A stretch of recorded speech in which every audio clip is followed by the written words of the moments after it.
Hello my lovelies, and welcome to the Spirit Tarot and Healing Arts YouTube channel. If you are new, welcome back. If you are a returning viewer, I'm Rin, and in this video we are going to look at using tarot for mediumship readings. Now I'm only going to cover 2 spreads in this video, and I do need to qualify that this is not a beginner's video. This is presuming that and intended for those who already have quite a bit of experience reading tarot and hopefully quite a bit of experience working with spirits in some capacity. That is my intended audience with this. Now, if you don't exactly fit into those molds, that's okay. You can still watch this. I do offer one-on-one mentorships, so if you are perhaps a novice in one of these areas, but you're interested in pursuing using tarot for doing mediumship readings, and you feel like you would benefit from a one-on-one mentor, feel free to check out my website because I do offer mentorship. So that is an option if you maybe don't have the level of experience yet to use these methods. Now, I want to talk first and foremost, because I feel like I need to give a little more information than just showing you these spreads. I feel like just showing the spreads alone would maybe lean on the irresponsible side. I don't like to spoon feed my audience. I don't like to sort of lead you around by the nose, but I figure I should go into a little bit of detail before we get into the spreads, where I show you how 2 of the spreads that I use to do mediumship with tarot. Now, I do consider myself a medium. I have been working with spirits since I was very young. I also started reading when I was 16 years old. I had to think for a moment. So I've been doing both for a very long time. And probably, about 2016-ish, I started really melding the two together. About that time. I didn't write down when I started doing this. I'd probably played with it a little bit before that to try to work it out, but that's when I really started combining the two and melding them together. So at this point, we're looking at about 7 years that I've been doing mediumship readings with tarot. So here's what we need to go over first, because there are a lot of people that when they hear about any sort of spirit communication, they start cringing and throwing some accusations and faulty beliefs around whenever they hear this topic. So first of all, let's talk about what you are tapping into or connecting with when you do one of these readings the way I teach them to be done. So when you are reading tarot, there's a lot of different things that you can tap into, and depending on the type of reader you are, that will dictate what you tap into. Because I am a medium, because I am intuitive, I read the cards by their meanings that I've memorized. I also use my intuition, and I also communicate with spirit. I connect to my higher self, I connect to my spirit team, all of that jazz. I'm getting my information from multiple sources when I do a tarot reading. That's how I work. Not every tarot reader works the same, and that is perfectly okay. But if you're going to use tarot for spirit communication, you need to consider what it is you're tapping into or communicating with when you're doing these readings. Now, in this video, the 2 spreads I'm going to show you, I'm really gearing them towards communicating with a departed loved one or maybe an ancestor. So we are specifically tapping into those spirits, but you have some options here. So when you're doing this, you can connect directly with the spirit that you are attempting to communicate with, or you could tap into the Akashic records to get your information. You could tap into your spirit guides, or if you're reading for someone else, and it's something that's part of your practice. You could communicate with their spirit guides. You could connect to spirit, source, the divine, however you want to put it, to get the information, to get the messages from the target spirit of the reading. So those are kind of your options as to what you can intend to connect to in order to get your information.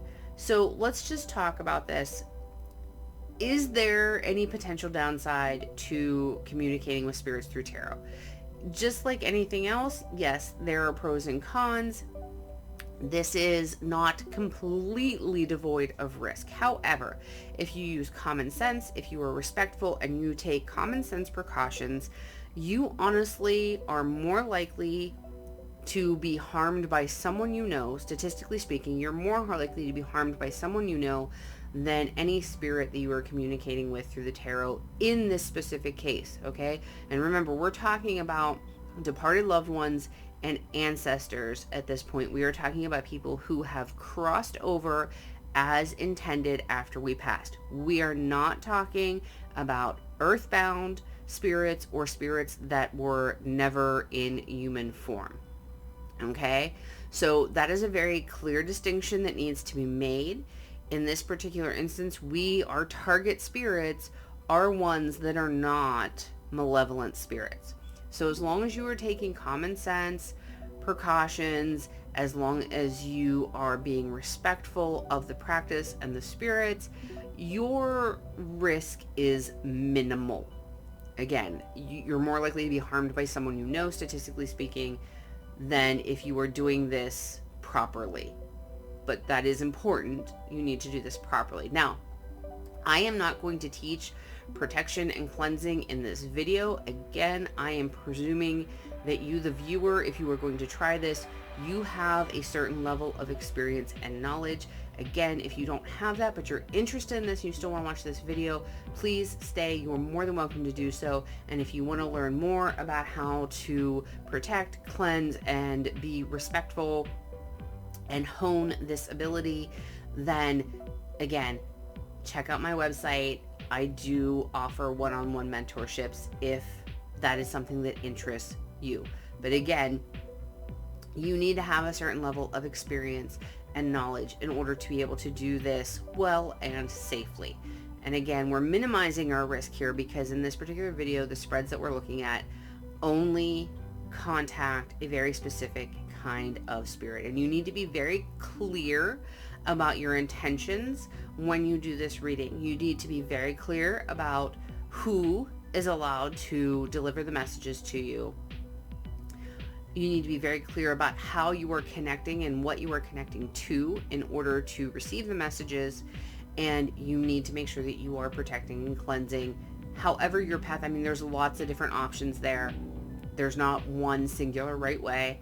So whatever works for your particular path. But I want to be very clear about that before we start in this. So if you have any questions or comments about that, feel free to leave them down below because I'm more than happy to hear from you all, to answer questions within reason, within the comments.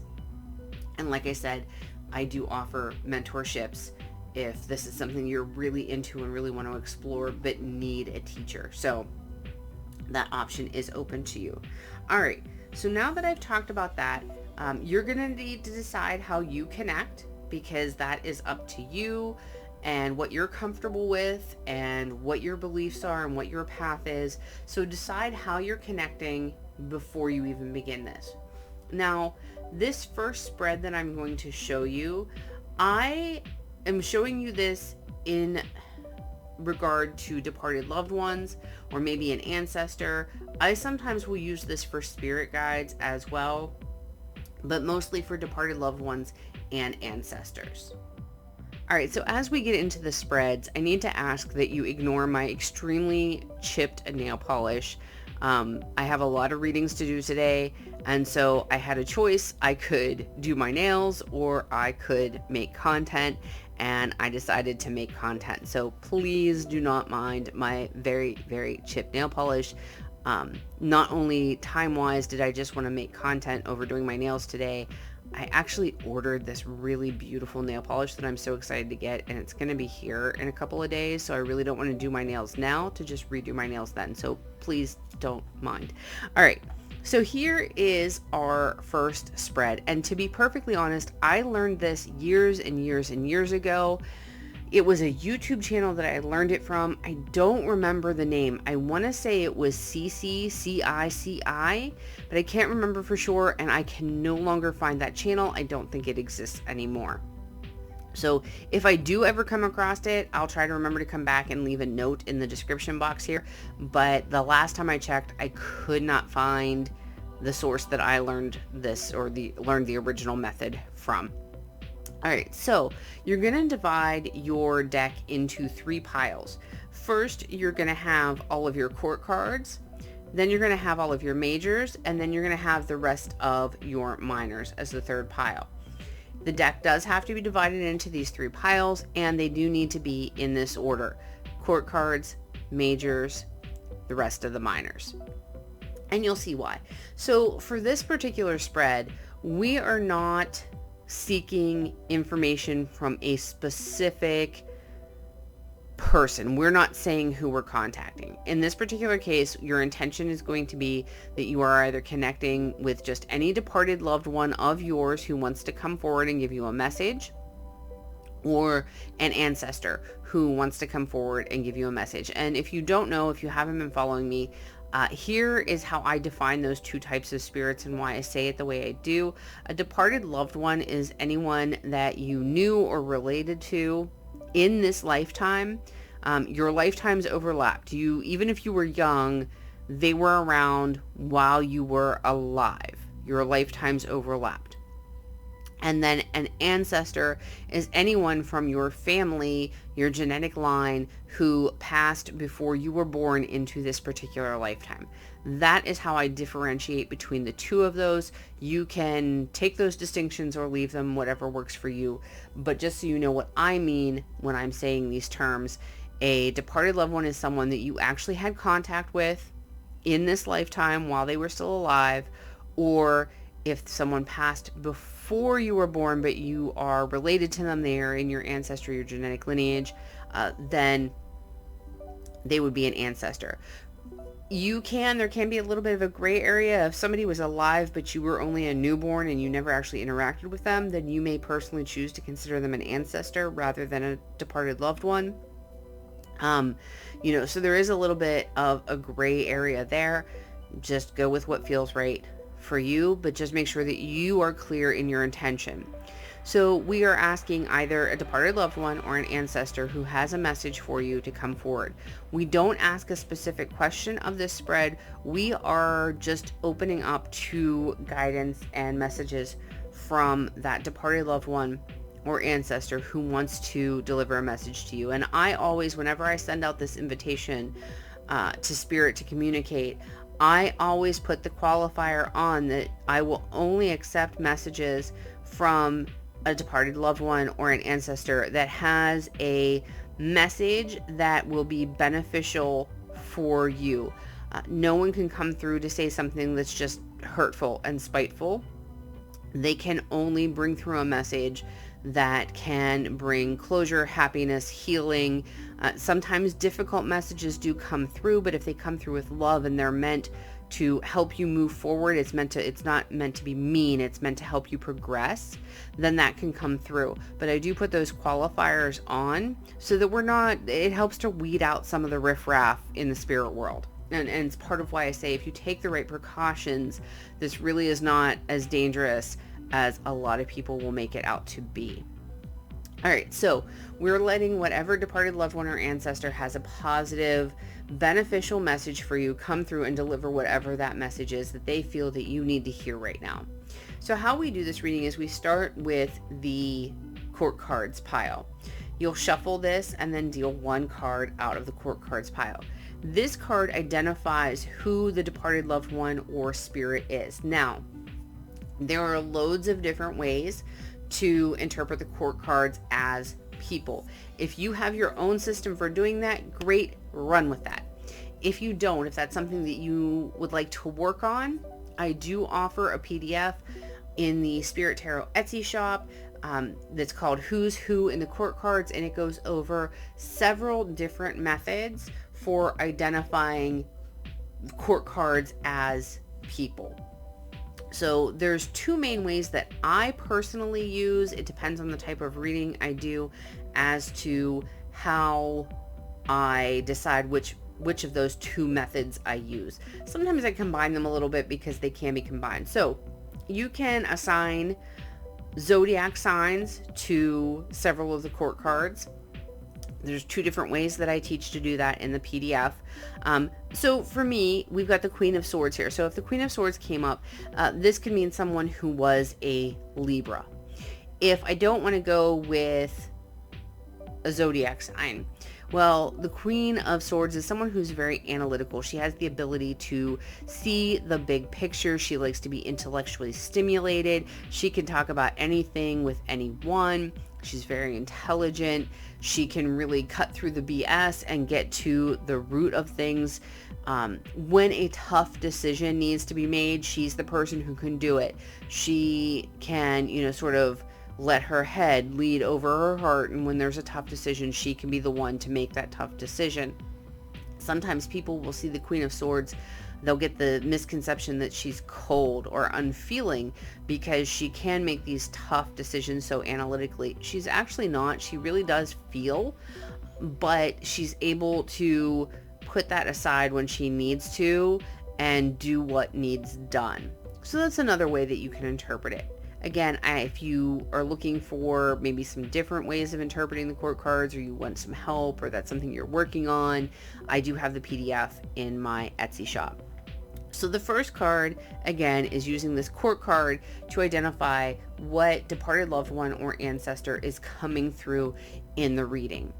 The second card, our second pile, is the majors. And so what we'll do is we'll shuffle that and we will draw a card.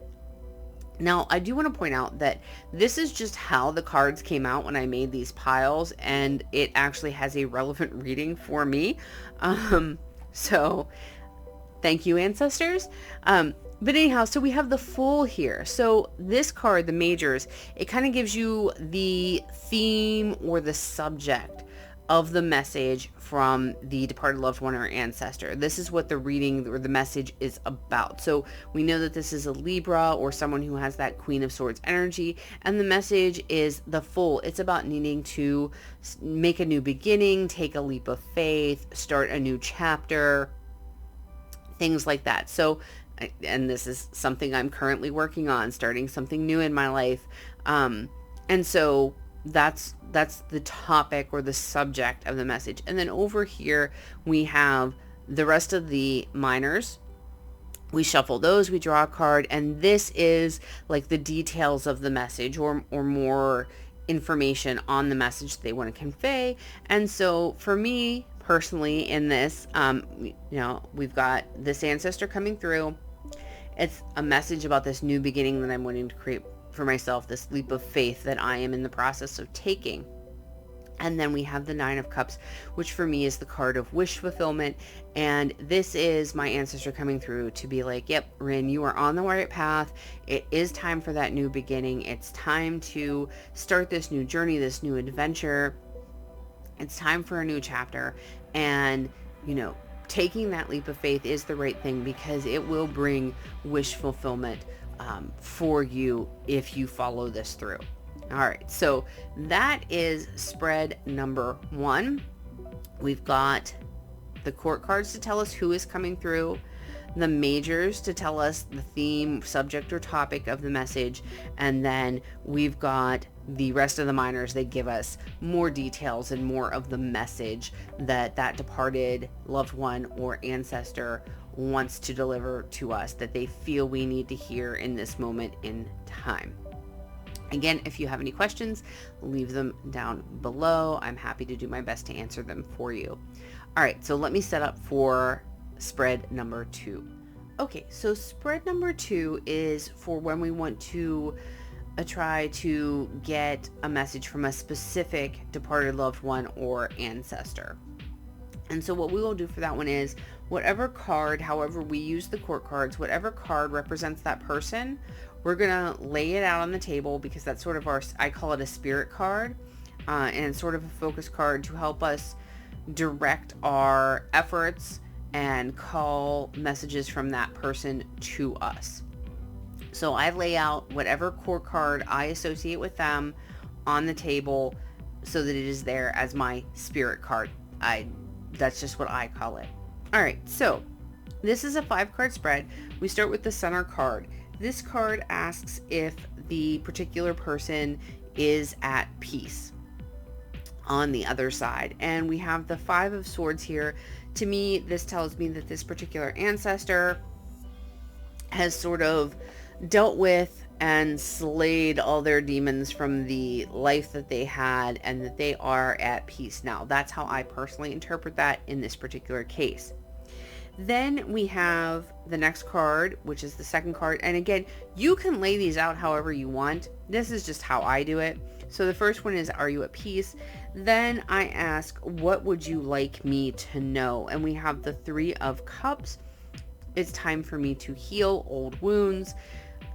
The association that I have for the 3 of Cups, again, different readers interpret things differently, but one of my interpretations is healing and also celebration. So what do I need to know? I need to heal and I need to celebrate that healing. Then card number 3 we have up here. What advice do you have for me? And we have the Fortune Fairy is the card here. What do I need to know? What do they want me to know? That I am responsible for writing my own destiny. I am the one in charge of my own fate, and I need to take control of that. And I need to dream big and wish big and trust that I can make that happen, that I can write the future that I want.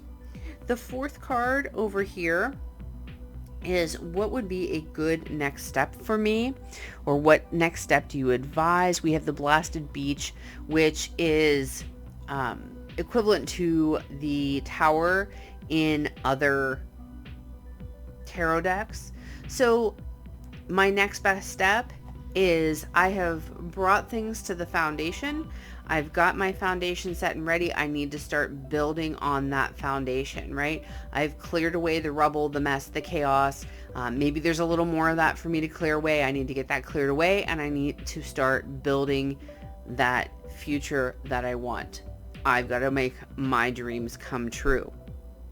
And the 5th card we have down here is, what would you like to see me do or accomplish? And for that we have Temperance. Temperance for me, patience and moderation are often associated with temperance, but for me this is about internal alchemy. It's about creating new internal landscapes that bring me peace and happiness. And so that's what they would like to see for me, is for me to, I mean, that Tower Blasted Beach energy is very chaotic, right? I've been moving through that. They want to see me move to a place where I'm in this temperance energy, where it's very calm and peaceful, and that I have this very serene internal landscape for myself. Okay, so just to go over these again without interpretation woven in. The first card is asking if the spirit is at peace. How you determine that from the card is up to you. Different people have different ways of gleaning yes no answers from tarot cards. Again, I have a printable for that in my Etsy shop if that's something you're interested in. If you already have a system, go with that. So are they at peace? What do they want me to know, or what would they like me to know? What advice do they have for me? What would be a good next step for me? And what do they want to see me do or accomplish? This is a shortened version of a longer spread that I use for mediumship readings, but I thought, 2 nice short, what I call short readings, would be good for this video. If you guys are really interested in this, we can maybe do more spreads along this line in the future, but I thought this was a good starting point for the channel. And again, if you have questions, leave them down below. I will do my best. I mean, I can only get so in depth in the comments in a YouTube video, but I will do the best that I can. So that is number 2. Remember that if you're going to try these, I am intending this for an audience that already has a certain level of expertise. If you don't have that, either reach out to me and work with me, or find whatever resources you want to educate yourself about these topics and practices, so that you are doing this respectfully and responsibly and carefully, so that you minimize any risk. Honestly, when doing spreads like this, I've never had anything negative happen. But then again, I have been working with spirits since I was very, very young. So by the time I started melding tarot and mediumship together, I was already well versed in how to work with spirit and protections and cleansings and all of that. So just make sure that you're being smart about this. If it's something that interests you and you don't have the knowledge or expertise yet, then make sure you go seek that out before you give this a whirl. So I hope that you have enjoyed today's video. I hope that you found it useful. I hope that maybe it's inspired you to either use these or to sort of find your own ways to use tarot for mediumship. If you have enjoyed this video, please give it a thumbs up. It really helps me out. If you haven't already, please subscribe to the channel, because that helps me out so much more than you even realize. And I love each and every one of my subscribers. You're all invaluable to me. If you have any questions or comments, again, I can't emphasize enough that it is perfectly okay to put those down below. I do my best to respond. And until I see you in the next video, blessings to you wherever your journey finds you.